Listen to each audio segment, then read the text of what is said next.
Ambati Silks, Kanchipuram Saree Store, now in Vijayawada. Exclusive Pattu Sarees, Salwars and Lehengas.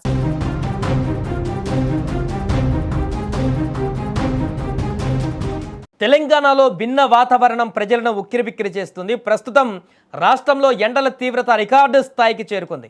చాలా ప్రాంతాలలో ఉష్ణోగ్రతలు 44 డిగ్రీలను దాటిపోవడంతో జనం బయటకి రావాలంటేనే భయపడిపోతున్నారు. మధ్యాహ్నం 11 గంటల నుంచి సాయంత్రం 4 గంటల వరకు రోడ్లన్నీ నిర్మానుష్యంగా మారుతున్నాయి.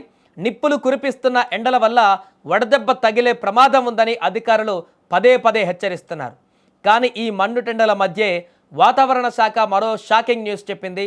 ఇవాల్టి నుంచి ఈ నెల 26వ తేదీ వరకు తెలంగాణలోని పలు జిల్లాలలో ఉరుములు మెరుపులతో కూడిన భారీ వర్షాలు కురిసే అవకాశం ఉందని స్పష్టం చేసింది. ముఖ్యంగా గంటకు 30 నుంచి 40 కిలోమీటర్ల వేగంతో వీచే ఈదురు గాలులు జనజీవితాన్ని అస్తవ్యస్తం చేసేలా కనిపిస్తుందట. ఇక ఇవాళ ఆదిలాబాద్, కొమరంభీం, ఆసిఫాబాద్, మంచిర్యాల, జయశంకర్, భూపాలపల్లి, ములుగు, భద్రాద్రి కొత్తగూడెం వంటి ఉత్తర తెలంగాణ జిల్లాలతో పాటు వికారాబాద్, సంగారెడ్డి, మెదక్, కామారెడ్డి జిల్లాలలో వర్షాలు కురిసే అవకాశం ఉందని వాతావరణ శాఖ అంచనా వేసింది.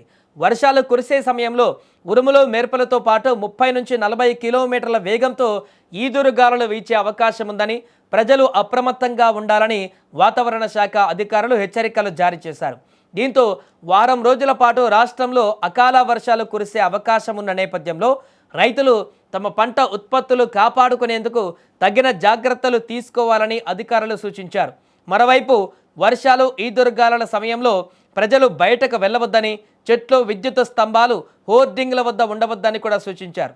వర్షం సూచనల నేపథ్యంలోనూ రాష్ట్రంలో ఎండల తీవ్రత ఎక్కువగా ఉంటుందని వాతావరణ శాఖ పేర్కొంది.